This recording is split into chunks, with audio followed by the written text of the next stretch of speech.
Hey, welcome everyone. My name is Lynette Roth and I am the Daimler curator of the Busch Reisinger Museum and the head of the Division of Modern and Contemporary Art at the Harvard Art Museums. And I will be serving as the moderator for the Q&A for today's talk. Before we begin today's program, the Harvard Art Museums acknowledge that Harvard University is situated on the traditional and ancestral territory of the Massachusetts people, and we at the university strive to honor this relationship. I'm really pleased that you are joining us for this week's session of our series Art Talks Live, which, as I know many of you know at this point, offer an up-close look at works from our collections with our team of curators, conservators, fellows, and graduate students. And you can join us on Zoom every other Tuesday, at 12:30 for these short interactive talks in which we investigate artist materials and techniques, reveal our latest discoveries, offer a fresh look at old favorites, and explore big ideas using the collections of the Harvard Art Museums. Just briefly, as I know most of you are used to this by now, we are using the webinar format in Zoom, and you can enter any questions you have in the Q&A box, and we will get to those questions after today's talk, which will be about 15 minutes, and we'll have about 15 minutes for the Q&A session so that we can conclude the talk today at around 1 p.m. So now I'm very pleased today to introduce our speaker, Makeda Best, Richard L. Menschel Curator of Photography at the Harvard Art Museums. Makeda is not only in charge of our photography collections at the Harvard Art Museums, she is also most recently the curator of our exhibition Crossing Lines, Constructing Home, together with Mary Schneider Enriquez, which I hope many of you had a chance to see, and is currently working on a project that will launch this fall entitled Devour the Land. Makeda's talk today, which is entitled Thoughts on Reframing Photographic Histories, is the beginning of our series related to a museum-wide initiative. And that initiative is entitled ReFrame. And Makeda spearheaded that project, really galvanizing not just our curatorial team at the Harvard Art Museums, but really staff and our colleagues from across the museums. The goal of ReFrame is to reimagine the function, role, and future of the university art museums. So kicking off today's talk with Makeda, we are going to have this series run through early June, and in it we will examine difficult histories, foreground untold stories, and experiment with new approaches to the collections of the Harvard Art Museums that reflect the concerns of our world today. So I couldn't be more pleased to welcome Makeda Best, and I will turn it over to you now, Makeda. Thanks so much, Lynette. Thank you everyone for joining us this afternoon, and I will begin.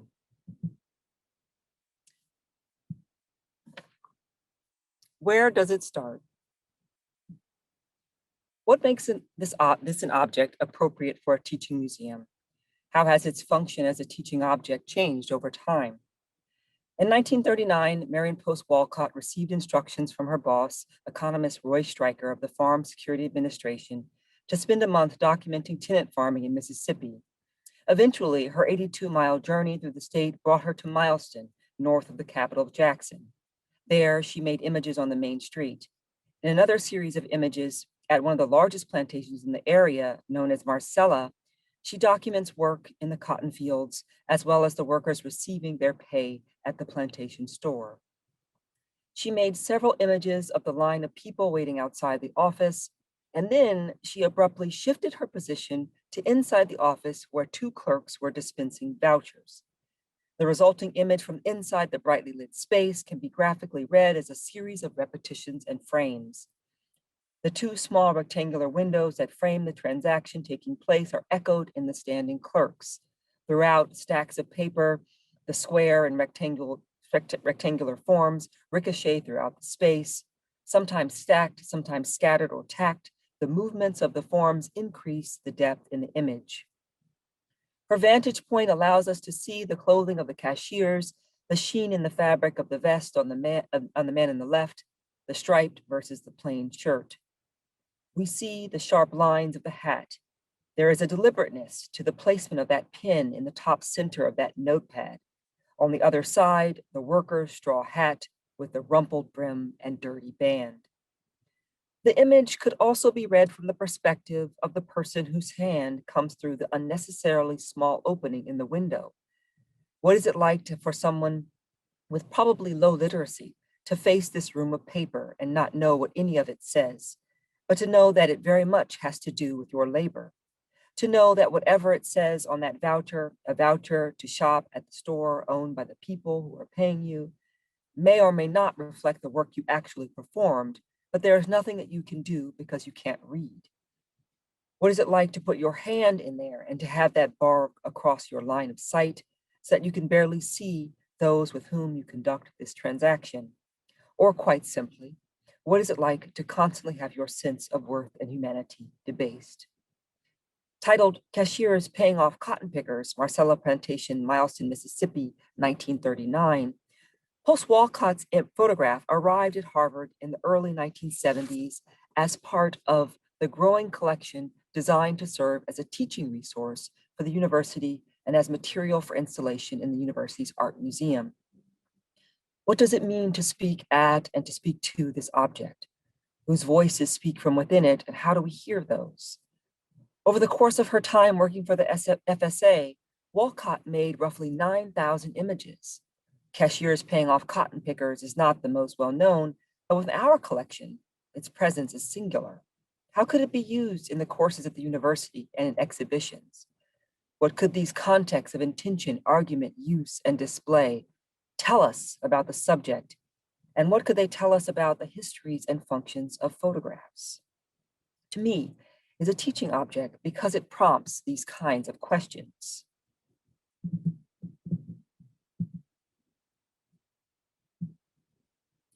The origins of the photography collection at the Harvard Art Museums are in the university's classrooms, laboratories, and libraries, where professors used and stored photographs as part of their research and teaching.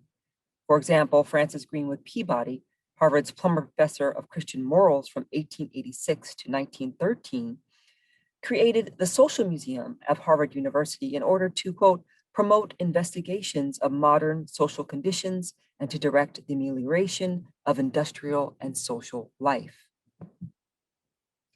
The extant collection comprises over 4,500 images made by professional and amateur photographers and such pioneering documentarians as Lewis Hine and Francis Benjamin Johnston, as well as more than 1,500 related diagrams, albums, blueprints, plans, booklets, handwritten items, and handcrafted objects. The collection of photographs at the Harvard Art Museums formally began to take shape in the 1960s under the leadership of Davis Pratt. Soon after he completed work as Museum of Modern Art curator Edward Steichens' picture research assistant on the 1962 Depression-era chronicle titled The Bitter Years, 1935 to 1941, Rural America as Seen by the Photographers of the Farm Security Administration, Pratt returned to his native New England, where eventually at Harvard, he began organizing a focused collection of photography holdings at the university. Steichens' ideas about photography and society were directly relevant to Pratt's mission. Steichens' project was also his personal rallying cry for a new kind of educational public photographic collection. In the introduction to the catalog for the Bitter Years, Steichen wrote, quote, "It is my hope that the exhibition of an incisive fragment of a vast undertaking may lead to the federal government to establish and sponsor a permanent photographic record of every phase and activity of the United States and its people." Between 1963 and 1966, Pratt formulated his own response to Steichens' mandate, conceiving of another kind of collection, a collection that would be a resource for teaching and learning within a university setting. The public would also have access to the collection through an open study room and exhibitions. My work as a curator is informed by my studies in studio photography at CalArts, where I earned my MFA and where I work with photographer and critic Alan Sekula. Many of the things Alan emphasized in his pedagogy which drew from his own writing and photography and ground-shifting critiques of documentary practice, stay with me in my curatorial practice. He would often describe what he called the aesthetic potential of photographs, that is, a social realist interpretation of the image as always a multiple. The photograph operates in relation to other images. It may be an actual image or an image alive in the world that doesn't exist in material form, but is an image nonetheless. He proposed the understanding of various kinds of spectatorship. The photograph is an invitation. He called for an awareness of how a work is read as part of the visual sphere grounded in a social reality, reading the work of art as an act of excavating the visual qualities that are also intrinsically linked to its ethics. Also intrinsic to the image, he argued, was its space of making, the singular presence of the artist. What we see is personally experienced. To work with these collections is a personal experience. I've been looking at some of the images in the collection for a long time. I was drawn to collecting images as a teenager, postcards, pages from magazines like Life, pictures culled from my deconstructed I Dream a World calendar. I started collecting images because in the face of what as a young person I was growing to know as photography's complicity and the very social and political and economic structures that were impacting my life, immersing myself in this medium, gathering images, making stories with them, would be the only way that I knew how to survive those structures. Every day, the collection I oversee today presents to me a representation of something I suspect about social relations and history, but the arrangement, the pairing, the juxtaposition of pictures reveals this complex truth to me. I'm struggling right now with this pairing, the flash in the Walcott, the solemn dignity communicated through Lenker's use of a newly formulated stock of black and white film in the other. In other words, the ethical implications of technical choices. Here is another. I put these together because of the framing of the central figure in each, but in two completely different ways. I don't know what it is telling me yet, but it's an invitation to know something. The photographs are from the Binchon Archive and the American Professional Photographers Association Archive. Former Harvard Art Museum's director, Thomas Lentz, once hailed the museum as, quote, an important center for the study of social, documentary, and vernacular photography. But what does that mean? How do I respond to this history of the collection?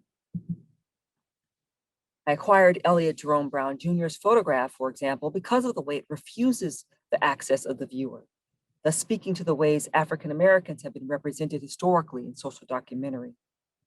On the other side, the fictions at the core of Debbie Cornwall's photograph recall vernacular genres, while the documentary approach she takes represents the ongoing expansion of definitions of documentary practice. Or, as I argue in my fall exhibition, the divide in the collection between the social documentary and vernacular photography gathered from various university repositories and the fine art photography that was pursued and acquired from outside sources contributed to how this museum overlooked important narratives.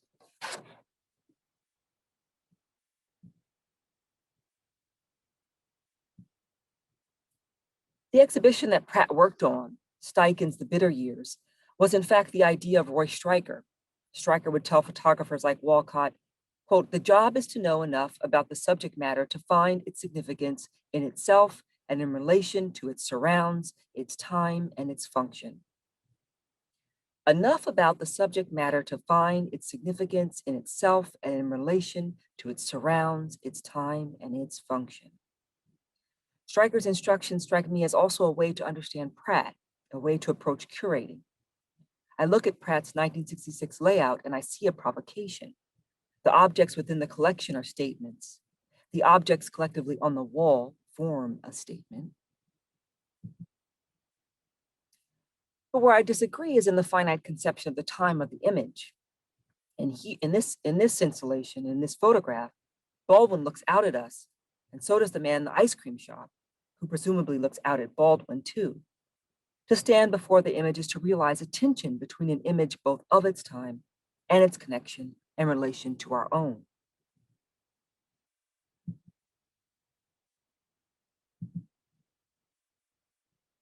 How can an object encourage curators to acknowledge the impacts of and to relinquish our structures and voices of authority? How can the introduction of other voices intervene into notions of objectivity and neutrality? How do objects invite us to consider and to activate their multiple social, economic, and political realities across time?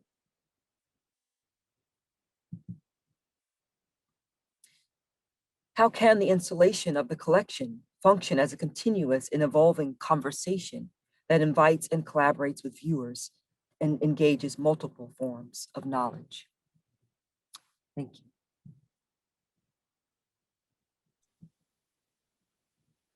Thank you so much, Makeda, especially for ending on really some very important questions that I know are framing our Reframe project and will continue to be sort of front and center for the work that we have been doing and that we continue to do.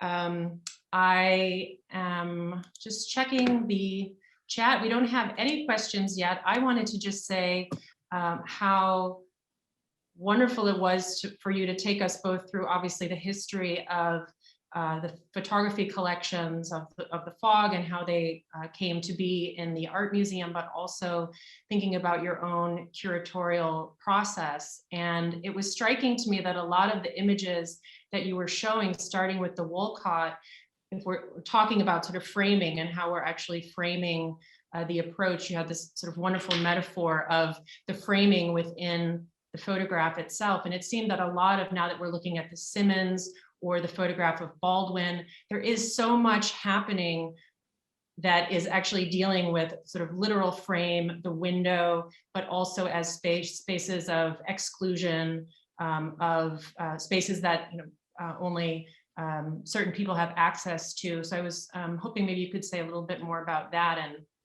is that driving also the selection that you made today?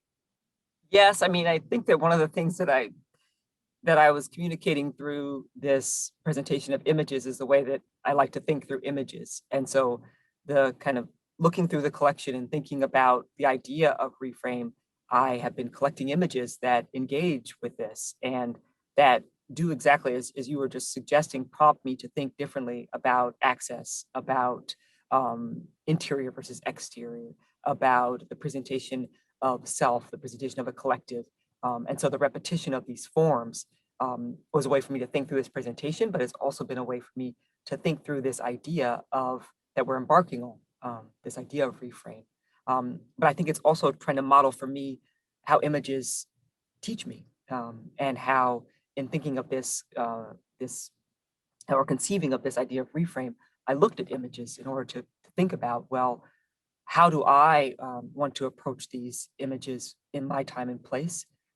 And how can they actually inform that process? What can I learn from them? Mm-hmm.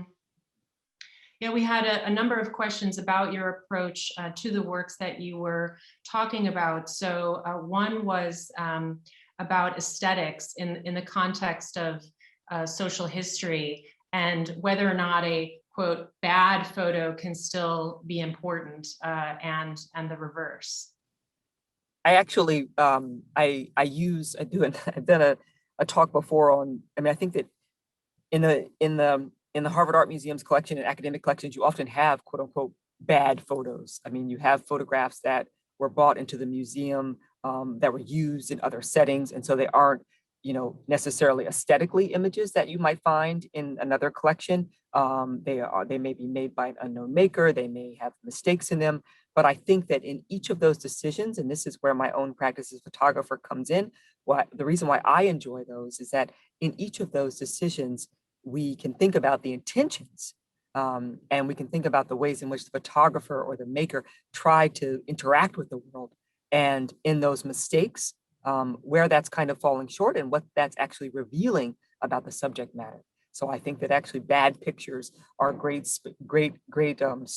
jumping off points for really important discussions. I mean, I wrote much of my book on Alexander Gardner was inspired by a quote unquote bad choice in the printing of an image.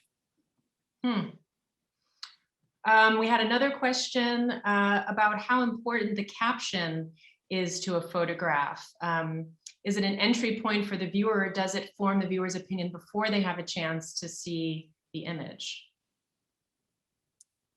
I think that's a fascinating question. I mean, for some photographers, of course, and artists more broadly, the caption is very deliberate. We've seen a kind of moving away from that kind of deliberateness. A lot of titles often have nothing to do with the actual image necessarily. There's not necessarily a the caption has to do more with a mood or a feeling the artist was feeling versus helping one to kind of understand what's happening in the image. But I think it's a challenging question because also titles change depending on the collection sometimes. But I think that variation can be quite revealing. That's a challenging one. I think captions are important, but often they can be quite unstable. Yeah, there were actually a lot of questions about that related to the Wolcott photo that you started out with. So whether or not that image actually was accompanied by a lot of the information that you provided or not. And No. Yes, sorry. Yeah, that's it, especially with images like that where you find them in other repositories, or an image like that was actually used in another setting. But I use the title that it came into the museum with, because I think that's actually interesting. You know, how was it presented to the museum, and how is that perhaps a variation of another title? I think that's an important aspect of the object as an artifact. More contemporary works, that's not necessarily the case sometimes, but with these historic works that came into the collection through these other means, that to me is part of the artifact of the image.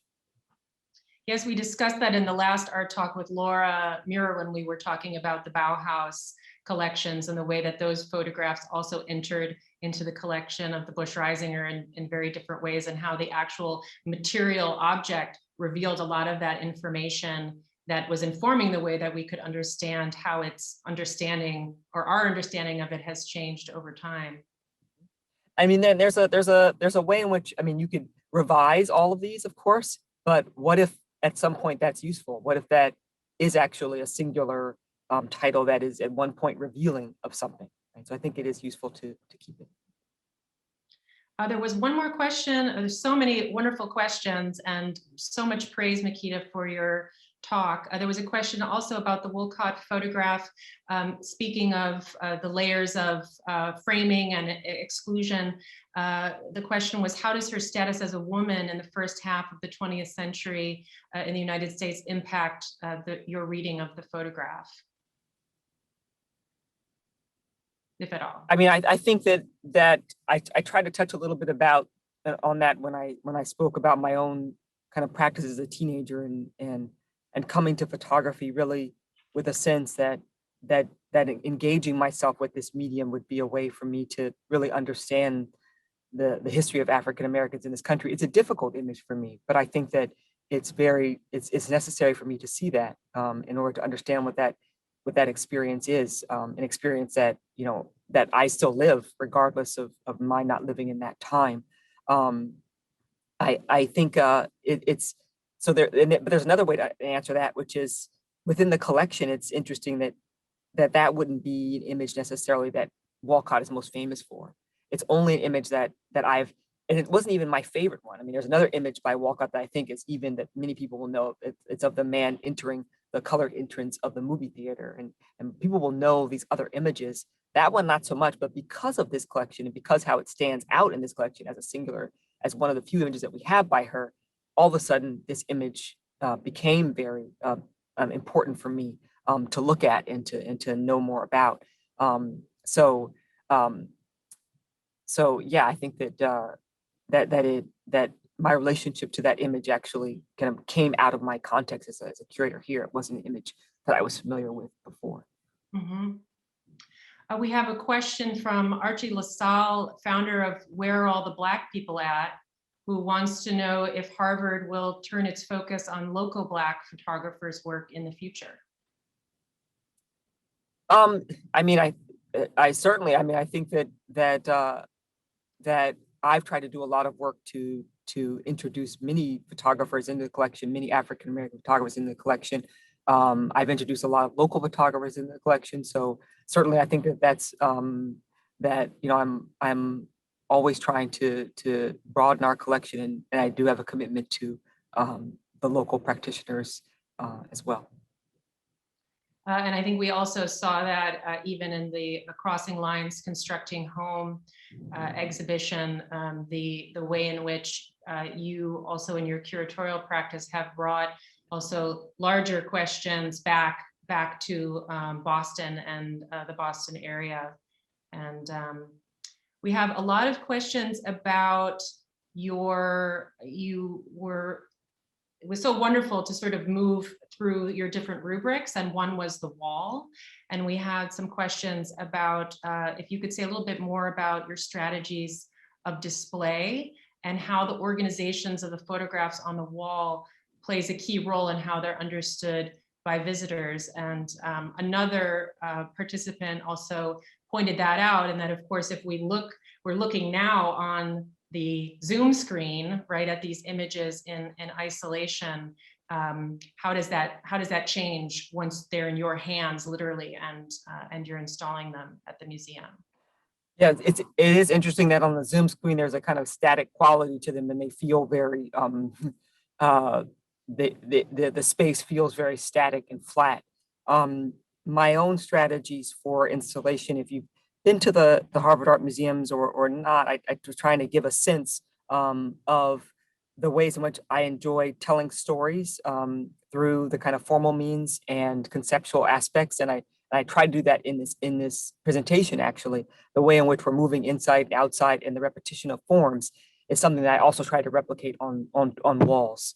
And one of the, so I did show the Baldwin exhibition as an example of a project that I did where there weren't captions, because I wanted the viewer to kind of read the objects, read the bodies and the representations of space, and to read those as text.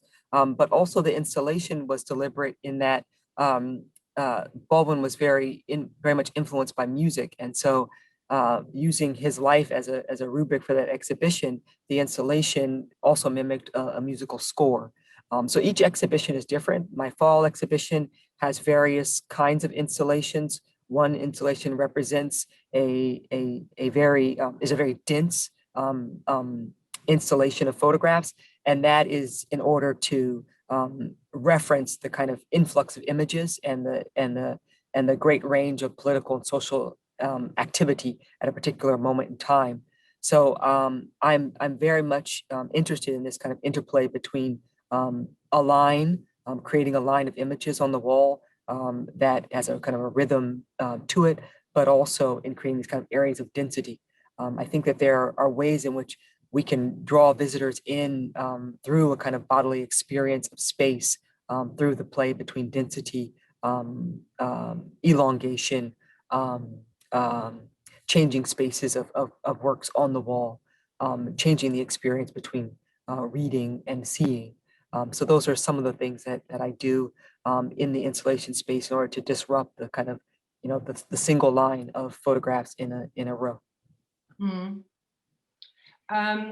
We have a number of other questions, but I'm going to focus our last a minute or so on how this work also fits into the larger Reframe project, since we have you here as the initiator of that project, which really sought to bring together the work that is happening across the museums and really kind of bring it together in a way that we can sort of talk about it and talk about how our various approaches to the collections might intersect.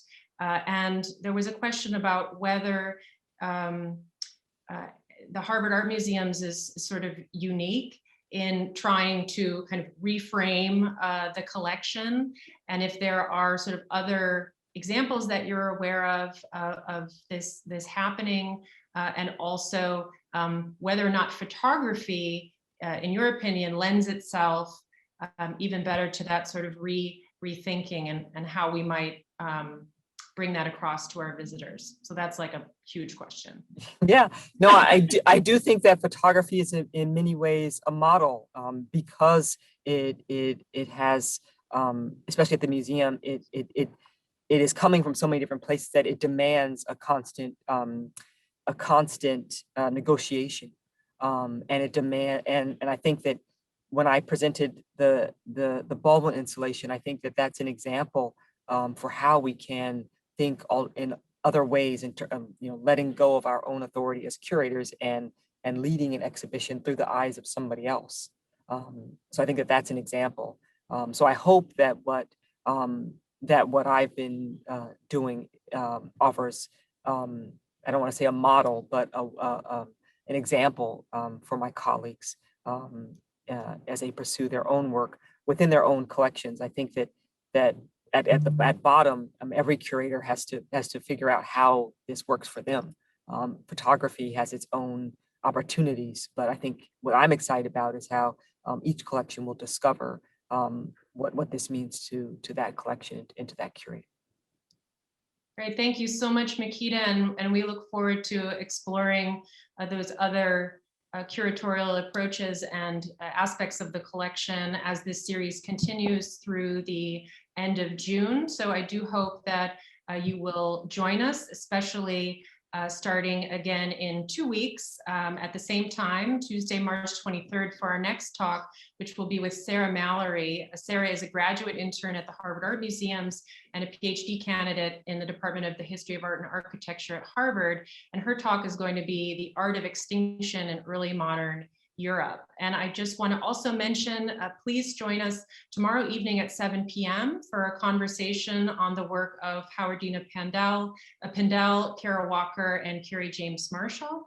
And that is a conversation between Mary Schneider Enriquez, our Houghton Curator of Modern and Contemporary Art, and Chastity Weinstock, who is also a PhD candidate in the Department of the History of Art and Architecture at Harvard. And Chastity was also a former graduate intern at the Harvard Art Museums in the Division of Modern and Contemporary Art. So we're looking forward to welcoming her back to the museum for the event tomorrow. We had a lot of questions about whether this talk and others are recorded and available on our website, and I'm happy to say yes, they are. It takes about a month to get them captioned and get them up on our Vimeo site. The link is in the Q&A. My colleague Bridget Hints just put it in there. So Makeda's talk will also be available in just a few weeks for you to watch again and to share further. And if you go to the Vimeo channel, you can see all of the art talks that we've done at the Harvard Art Museums, including some that weren't a part of the live series, but were recorded